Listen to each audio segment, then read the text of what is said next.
बिस्मिल्लाहिर्रहमानिर्रहीम। अस्सलाम वालेकुम नाज़रीन, मैं हूं कंबर ज़ेरी। प्रोग्राम देख रहे हैं आप सवाल से आगे। नाज़रीन, 9 मई के 2 केसेस के आज फैसले आए हैं और उन फैसलों में उमर सरफराज चीमा, डॉक्टर यास्मीन राशिद, एजाज चौधरी साहब को 10-10 साल की कैद की सज़ा सुनाई गई है।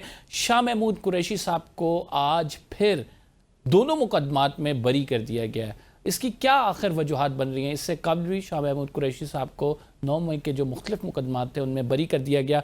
ये लाहौर शादमान के इलाके में पुलिस की गाड़ियों को आग लगाने का मुकदमा था।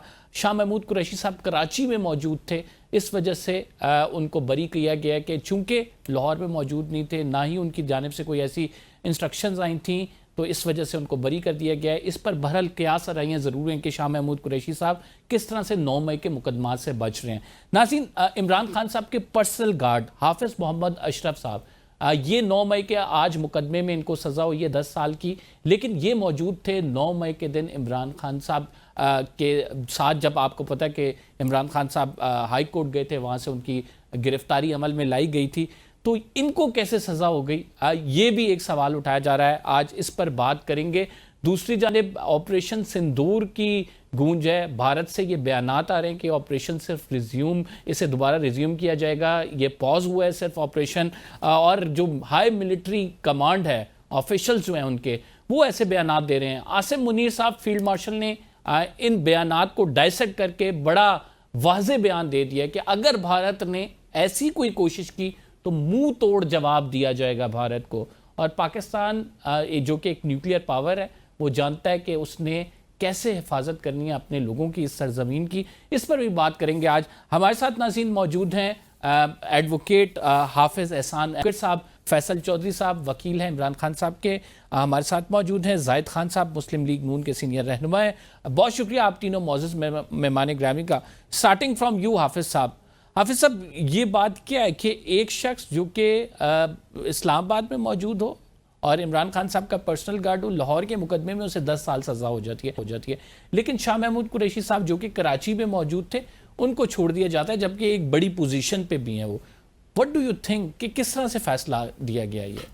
बिस्मिल्लाह कमर, एक तो ये है कि आप दो चीज़ों को ज़रा डिस्टिंक्ट करें, फिर आप इस चीज़ पे आइएगा। एक तो डिस्टिंक्शन इसके अंदर ये है कि 9 मई को जिस पैटर्न के ऊपर, जिस स्केल के ऊपर, जिस हाई प्रोफाइल जो टारगेट से उनकी सिलेक्शंस के अंदर, उस कोऑर्डिनेशंस के अंदर, वो सारी की सारी चीज़ें जो थी वो प्री प्लान थी, प्री मीडिएटेड थी, इनोसेंट एक्ट नहीं था।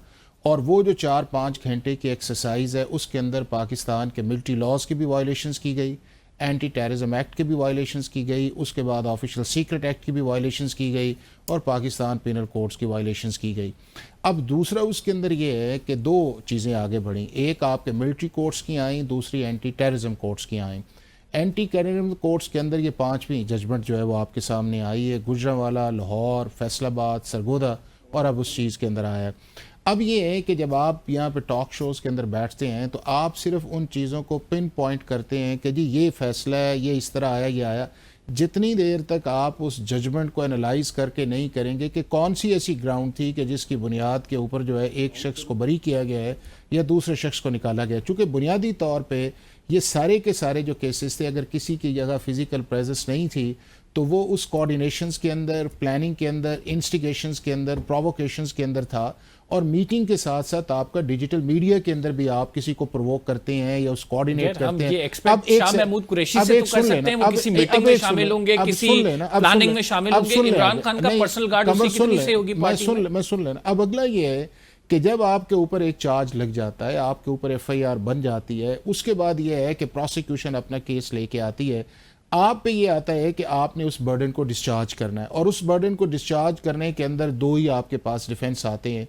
एक आपके पास डिफेंस ये है कि मैं मौके पे मौजूद नहीं था, और उस मौजूदगी के लिए आप सर्टन विटनेसेस जो हैं वो लेके आते हैं जो आपके उस नैरेटिव को सपोर्ट करते हैं और अदालत उस नतीजे पे पहुंचती है। दूसरा ये है कि आप एवेजिव डिनाइल मोड के अंदर चले जाते हैं और आप कहते हैं जी मेरा इससे ताल्लुक ही कोई नहीं। अब दोनों सिचुएशन के अंदर जो है एज ए लीगल प्रैक्टिशनर मैं आपको बताऊं उसके डिफरेंट कॉन्सिक्वेंसेज हैं। एक ऐसा शख्स है, अगर वो आया है अदालत के अंदर, उसने अपने आप की बरीयत के ऊपर या डिफेंस के ऊपर किया है उसका कॉन्सिक्वेंस होगा, अदालत माने या ना माने। और दूसरा ये है कि अगर वो शख्स जो है अपने मुतल्लिक को एविडेंस ही नहीं लेके आता, जो सेक्शन 340 सीआरपीसी है या 342 सीआरपीसी है, तो उसका फिर एक कॉन्सिक्वेंस। अब इसके अंदर आप ये हैं कि अब आप ये देखें कि आप ये तो चीज़ माने ना कि अदालत ने इन 4-5 जो आपके सामने केसेस आए हैं उसके अंदर पैटर्न आपको डिफरेंट है। कुछ कन्विक्शंस आई हैं, कुछ एक्विटल्स आई हैं, कुछ मिटिगेटिंग सर्कमस्टांसेस आए हैं, कईयों को डिस्चार्ज कर दिया गया है, कई जो है वो इन्वेस्टिगेशन स्टेज के ऊपर निकल गए हैं। तो क्रिमिनल प्रोसेस के अंदर वो सारी चीज़ें, हाँ यहाँ एक प्रॉब्लम ये आया है कि जिस शख्स ने कम्बर अपना केस लीगली इसको बैटल किया है अदालत के अंदर, उसको कोई ना कोई रिलीफ या उसके मुतल्लिक एक चीज़ आई है, और जिसने सिर्फ इसको पॉलिटिकल नैरेटिव के तौर पे लिया है कि नहीं ये एक सियासी केस है, अब उस सियासी केस का तो वो आए कि अगर एक इंडिविजुअल एक्शन है आप उसके अंदर करें। जिस तरह मैंने कहा कि आपका पैटर्न या स्केल जो है पूरे मुल्क के अंदर एक चीज़ है, तो आप उसको इनोसेंट या स्कॉट फ्री तो नहीं कर सकते ना। या आप भी ये नहीं कह सकते कि अगर कोई शख्स मुलव्विस है उसको सजा मिलनी चाहिए, जो मुलव्विस है उसको नहीं मिलनी चाहिए। फैसला किसने करना है?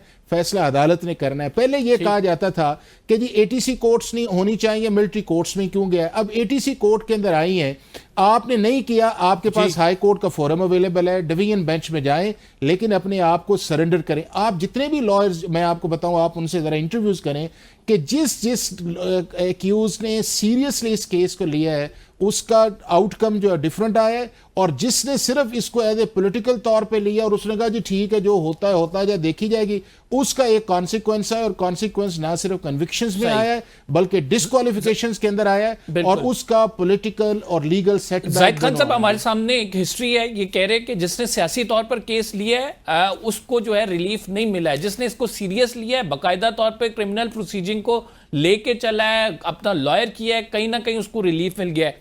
सियासी केसेस इससे कल भी सियासी पार्टियों पर बनते रहे, आपकी पार्टी पर भी सियासी केसेस बने और उनका फिर हाल क्या हुआ ये भी हमारे सामने है। डू यू थिंक कि ये 9 मई के केसेस भी अभी कुछ अरसे, कुछ दिन के लिए, बाद में ये सजाएं जो है रिवर्ट हो जाएंगी? मेरे से सवाल किया? जी जी आपसे।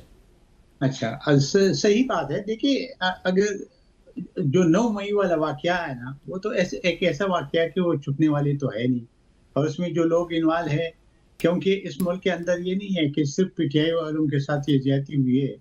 आपने देखा होगा कि अगर तारीख पाकिस्तान के देखे, हिस्ट्री देखे, तो हर दौर में किसी न किसी पॉलिटिकल पार्टी के साथ बहुत ज्यादती हुई है, चाहे वो जुल्फ़िकार अली भुट्टो साहब थे, या हम उस वक्त जब मैं एमपी में था, या एमपी से पहले नेब थी, नेब के साथ जो कुछ हुआ, फिर उसके बाद जब मियां नवाज शरीफ के साथ जो कुछ हुआ, तो ये अब सारी चीजें आपके सामने हैं। और यहाँ तक आ गया कि जी सुप्रीम कोर्ट में एक मॉनिटरिंग जज भी बिठा दिया गया उसके लिए, नवाज शरीफ के लिए। तो ये अनहोनी है, हमारे मुल्क में अनहोनियां होती रहती हैं। हम समझते हैं कि ये जो 9 मई वाला वाकया है वो बहुत अफसोसनाक है। वो तो एक ऐसा है कि दुश्मन भी शायद न कर सके कि ढूंढ ले क्या, क्योंकि इख्तलाफ होते हैं, हमारे भी कुछ पॉलिसियों पे इख्तलाफ होंगे, लेकिन इसका ये मतलब नहीं होंगे कि जो इंस्टॉलेशन है वो तो कौम की है, वो मुल्क की है, तो उस पर अटैक करना या उसको बर्बाद करना मेरे ख्याल में ये मुनासिब नहीं था। जिसकी सजा जिनको मिली, जाहिर है कि कोर्ट ने दिए। जाहिद साहब, आप लोग आप पनामा केस का हवाला दे रहे हैं, पनामा केस रिवर्स हो गया, आप नैब केसेस का हवाला दे सकते हैं। नैब केसेस जब मियां नवाज शरीफ आए वो खत्म हो गए, तो क्या ये 9 मई के केसेस भी खत्म हो जाएंगे? आप ये समझते हैं कि अभी एक ऐसा पैटर्न सेट कर दिया गया है कि ये जो है आइंदा आने वाले दिनों में अदालतों से रिवर्ट नहीं होंगे? देखिए जी, अगर वाकई सही फैसले हो गए हो और सही गवाहान पेश हो, सब चीजें ऑथेंटिक हो, तो मेरे ख्याल में उसको किस तरीके से रिवर्स करेगा? रिवर्स भी करेगा तो ये अदालतें करेंगे। अगर कोई खुद हुकूमत या कोई और किसी के पास तो इख्तियार नहीं है, अगर अदालत समझती है कि इसमें कोई वैक्यूम था, जो डिसीजंस हुए हैं उसमें कोई गलतियां थी या कुछ भी थे, जिस तरह जो आपने हमारी वाली बात की, तो उसमें तो थे ऐसी कि जब एक मॉनिटरिंग जज बैठता, सुप्रीम कोर्ट का बैठा, वो कहता है कि नहीं आप फैसला करवा जाओ। यहाँ तक कि जब नवाज शरीफ ने उनको कहा कि यार मेरे केस मुझे आने से तक रोके, मैं जब आऊंगा तो सुनाए, तो नहीं सुनाया, नहीं रोका गया, और वो वहां पे था, और उसकी बेटी दोनों आगे जेल में चले गए। तो ये हमारे मुल्क के अंदर अनहोनी तो होती है। मैं समझता हूं कि जो शामत कुरैशी के ऊपर जब आपने भी किया, बहुत सारे हल केस पे इतराज करते, तो देखिए आप पिक एंड आप चूज नहीं समझते होने हैं कि ये 9 मई वाले केसेस में भी आगे जाके अनहोनी हो जाएगी, ये एकदम से सब खत्म हो जाएंगे, एकदम से उसी तरह मामलात होंगे जिस तरह से नवाज शरीफ साहब के साथ हुए थे और वो वापस आए थे, अब ऐसी सीट पे हैं वो मौजूद कि उनके भाई हुकूमत कर रहे हैं। देखिए अगर वाकई ऐसा वाकयात हो चुके, क्योंकि जो हमने देखे वो तो हो चुके हैं, अगर इसको रिवर्स करेगा तो ये मुल्क फिर चलेगा मेरे ख्याल में आगे नहीं फिर। जी फैसल चौधरी साहब, आप बताइएगा कि क्यों शाह महमूद कुरैशी साहब एक एक मुकदमा करके हर मुकदमे में बरी हो रहे हैं, 9 मई के खसूसन मुकदमात जो उन पर बनाए गए हैं, जबकि हाफिज़ मोहम्मद अशरफ साहब सेम केस है, मतलब अगर वो कराची में थे तो ये हाफिज़ मोहम्मद अशरफ जो कि पर्सनल गार्ड हैं इमरान खान के, ये इस्लामाबाद में थे, इनकी सीसीटीवी फुटेज मौजूद है, लेकिन इनको आज सज़ा हुई है इस मुकदमे में। व्हाट डू यू थिंक, बड़ी क्या सराहियाँ हो रही हैं इस पर? शाह साहब को तो सजा अब हो नहीं सकती ना जी, क्योंकि उसी अदालत में, उसी शहर की एक अदालत ने जो है उनको बरी किया है पहले, और वो जो सबूत हैं उनके मुताबिक तो उनको दूसरे मुकदमे में कैसे सजा हो सकती है। तो ये डबल जेबर्डी जो जहां तक दूसरे अशरफ साहब का है मुझे नहीं पता। बेसिकली जो प्ली ऑफ एलिबाई होती है ना जी, यानी मौके पे ना मौजूद होना, ये साबित जो प्ली ले रहा होता है उसने करनी होती है, और उसी को ही ये साबित करना पड़ता है। ये आपको प्रोसिक्यूशन को साबित करने की जरूरत नहीं होती।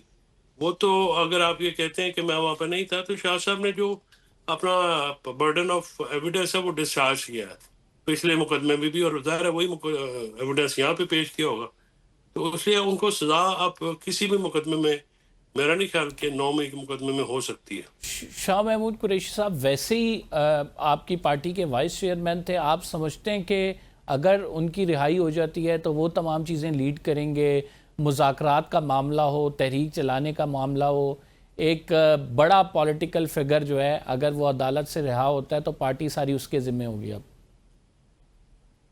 देखिए सर, शाह साहब कदावर शख्सियत हैं, इसमें तो कोई शक की बात नहीं है। पॉलिटिकली वो इतने रेलेवेंट रहते हैं, इमरान खान साहब को ट्रस्ट भी है, वो उनका एहसास भी करते हैं, उन्होंने जेल भी इमरान खान साहब के पीछे काटी है। ये बातें उनको दूसरों से मुमताज करती हैं। फिर एक ज़ाहिर है एक पी काट के या एक तकलीफ़ें झेल के शाह महमूद साहब का आम कारकुनान के साथ भी एक रिस्पेक्ट है उनकी। फिर जो लोगों के साथ ताल्लुक है, राब्ता है उनका पुराने और नए लोगों के साथ, ये भी वो एक समझदार शख्सियत हैं, और सबसे बढ़ के उनमें ये कैपेबिलिटी को इमरान खान साहब को कायल कर सकते हैं। हाफिज़ साहब, आप सुप्रीम कोर्ट में ज़ाहिर बात है प्रैक्टिस करते हैं, जो जजमेंट्स आई हैं वो भी आपने डिटेल में जजमेंट्स पढ़ी हैं, 9 मई के केसेस सस्टेन करेंगे? आपकी क्या राय है कि सुप्रीम कोर्ट तक जाते जाते वो जो सज़ाएं हैं वो बहाल ही रहेंगी, वो रिवर्ट बैक नहीं होंगी? क्योंकि सियासी केसेस की तो हिस्ट्री है पूरे मुल्क की। देखें कंबर, एक तो ये है कि ये सियासी केस नहीं है। आप नैब की मैनिपुलेशन समझ लें या एंटी टेररिज्म जो आपकी एंटी करप्शंस है, वो आप एक मैनिपुलेशंस का स्टैंडर्ड और होता है, या किसी एक ख़ास इवेंट के अंदर जो आता है, इसके अंदर आपका जो सारा प्रोसेस जो आपको नज़र आता है वो पाकिस्तान की फ़ौज या पाकिस्तान के फ़ौज के इदारे नज़र आते हैं, और एक ट्रेंड सेट पैटर्न है। अब उस पैटर्न के अंदर भी आपने देखा होगा कि जब मैंने जिस तरह ओपनिंग में अपने कहा कि मिलिट्री लॉज अप्लाई करते हैं, ऑफिशियल सीक्रेट एक्ट करता है, इन सारों को जहाँ पे लॉज अप्लाई थे या कंटोनमेंट एरिया था, इनको जो मिलिट्री कोर्ट्स में उसमें ट्राई किया जा सकता है। लेकिन सिर्फ 103 लोग ऐसे थे जिनको मिलिट्री कोर्ट्स के अंदर लेके जाया गया। फैसल तो चौधरी, क्या उनके ये आने से प्रेडिक्ट फर्क करते तो हैं कि लाजमी शाह पड़ेगा। महमूद कुरैशी साहब बाहर आ जाएंगे?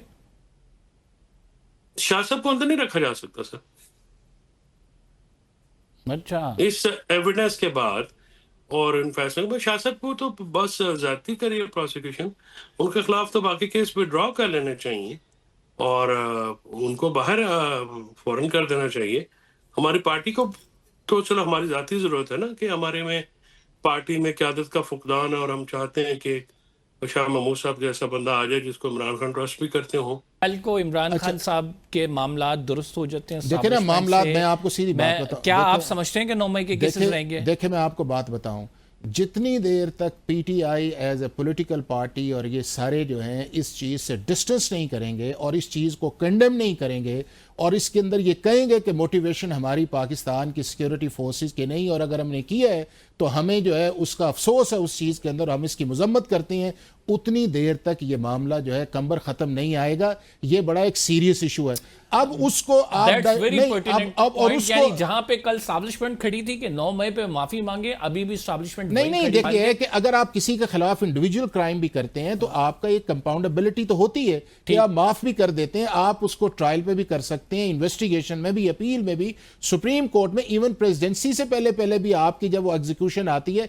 इस केस के अंदर भी आप देखें कि या तो आप ये कहें ना कि जी ये जो चीज हुई है ये चीज गलत है और इसके पीछे जो है हमारा ताल्लुक कोई नहीं है, लेकिन अगर आप उसको एक पॉलिटिकल कवर दें और आप ये कहें कि नहीं जी इन जगहों पे जाना जो है वो हमें आइन भी इजाजत देता है, हमने जो काम किया उसके अंदर फ्रीडम ऑफ असेंबली भी है, और फिर उसको एक जुडिशल कमीशन के अंदर कहें कि जी उसको ले, और भी जुडिशल कमीशन ये सारी चीजें, वो अभी भी जो सजाएं आई हैं आप उन जजमेंट्स पढ़िएगा, उसके अंदर दो बुनियाद बनी, या सीसीटीवी फुटेज बनी है, डिजिटल मीडिया आया, या इन्होंने खुद शेयरिंग की है, या आपकी लॉफुल प्रेजेंस है। Why don't you make a commission on that? नहीं, क्यों कमीशन बनाया जाए? नहीं, मुझे बताएं किस चीज का? नहीं, कमीशन तो देखे ना, कमीशन फॉर एग्जांपल एक क्राइम कमिट हुआ है, यू हैव द एविडेंस, आप कमीशन बना के सजाएं दे। नहीं, मुझे कमीशन का काम कंबर सजा देना नहीं है। कमीशन का काम ये है कि कमीशन की रिपोर्ट की बेस पे अदालत से सजा नहीं होती ना। उस आपने देखा कि आप कह रहे हैं कि कमीशन की रिपोर्ट की बेस पे बिल्कुल नहीं होती, उसके लिए फिर आपको उस प्रोसेस के अंदर जाना पड़ेगा जो आपका क्रिमिनल ट्रायल्स का है। जी। अच्छा, अब ये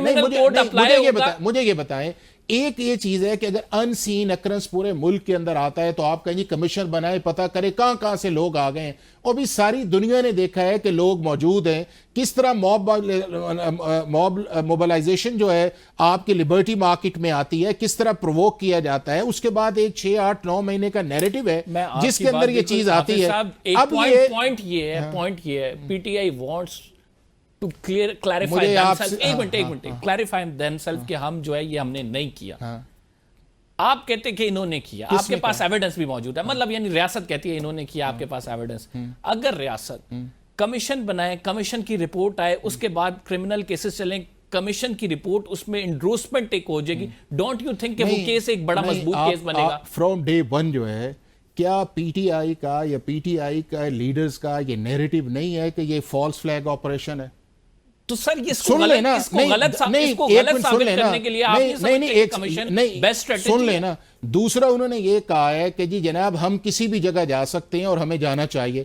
अब उसके अंदर यह है कि एक ऐसी चीज है जो एक्चुअल कमीशन ऑफ ऑफेंस है, आप उससे कहते हैं कि जी उसके ऊपर जुडिशियल कमीशन बनाया जाए, तो फिर दुनिया में जितनी जगह मॉब के अंदर इस तरह के आपका तबाही आती है या आप पब्लिक प्लेसेस पे जाते हैं, ये सारा कुछ आता है, वो कमीशंस बनते हैं उस चीज के अंदर। एक सामने ऑफेंस, या तो आप डिस्कस करें जी जो है वो अपना केस भुगते, और भुगतने के बाद ये है कि अगर किसी को सजा होती है वो अपील के अंदर चला जाए। अब उसके अंदर आप टारगेट करें जजेस को। अब इसके अंदर जो है जो एटीसी कोर्ट्स है वो टारगेट्स आई, सुप्रीम कोर्ट टारगेट आ गई, जजेस टारगेट आ गए, आपकी एस्टैब्लिशमेंट आ गई, जो बात करे वो उसके अंदर टारगेट है, मीडिया टारगेट। एक ग्राउंड रियलिटी है कि 9 मई को इंसिडेंट्स हुए हैं जिस मैस लेवल पे हुए हैं, और जिस तरह प्रोवोक करके, मुझे ये बताएं कि पूरे मुल्क के अंदर मुख्तलिफ जगह पे लोग बैठे हों, क्या ये इंस्टेंट प्लानिंग है कि जी 12 बजे तय करना है कि जी फलां जगह पे आप चले जाना है? जो आपकी टारगेट सिलेक्शन है उससे आपको अंदाजा नहीं होता कि ये इंडिविजुअल एक्ट नहीं है, सर ये इनोसेंट एक्ट नहीं है। मैं आपको बताता हूं, अब कमीशन की आप कह रहे हैं, आप बिल्कुल अब जो बात कर रहे हैं कि पूरी दुनिया में कमीशन नहीं बनते, एक मामला जहां पे तनाजा आ जाए, जहां पे तनाजा क्रिएट किया जाए, एक पूरी मुल्क की सबसे बड़ी पार्टी ये कह रही है कि हम इसके पीछे नहीं है, ये फॉल्स फ्लैग ऑपरेशन है। फॉर इंस्टेंस आप कह रहे हैं फॉल्स फ्लैग ऑपरेशन नहीं है, उसका क्या हल है? उसका हल ये है कि ये ठीक है आप इनको क्रिमिनलाइज करें, जिसने भी रियासत के खिलाफ किया है उनको सजाएं भी दें, लेकिन अवाम को सच दिखाने के लिए एक कमीशन भी बना दें। आपके पास तो एविडेंस मौजूद है ना। कमर देखें कि एक वो लोग हैं जो आपके सामने फिजिकली जो प्रेजेंस है, जिन्होंने अपने मीडिया को अपलोड किया। अब आप दूसरी जो बात कर रहे हैं ना वो है प्लानर्स की और जो वो चीज आया है वो प्लानर्स पे जाना चाहिए ताकि उसका नतीजा निकले इस चीज के अंदर कि सिर्फ वो लोग जो इनोसेंट इस्तेमाल हुए हैं वो नहीं है। अगर वो देखे ना कि अगर मियां वाली सरगोदा के अंदर को गए हैं, जिस पे अब हम एग्री हो अगर को गए किसी जगह तो इंस्ट्रक्शंस हैं ना कि आपने इन जगहों पे जाना है। अगर पूरे मुल्क में अगर कंबर सिर्फ पूरे मुल्क के अंदर एक जगह होता तो आप समझते थे कि यार इसके अंदर बहुत सारे, मैं एज ए क्रिमिनल लॉयर आपको बता रहा हूं प्रैक्टिस के तौर पे मैं ये सारी अटेंडिंग आपकी जाने पाऊंगा, लेकिन एक छोटा सा नाज़रीन हमने पहले ब्रेक लेना है। We will be right back, short break, discussion इसी तरह जारी रहेगी, आप कहीं मत जाइएगा।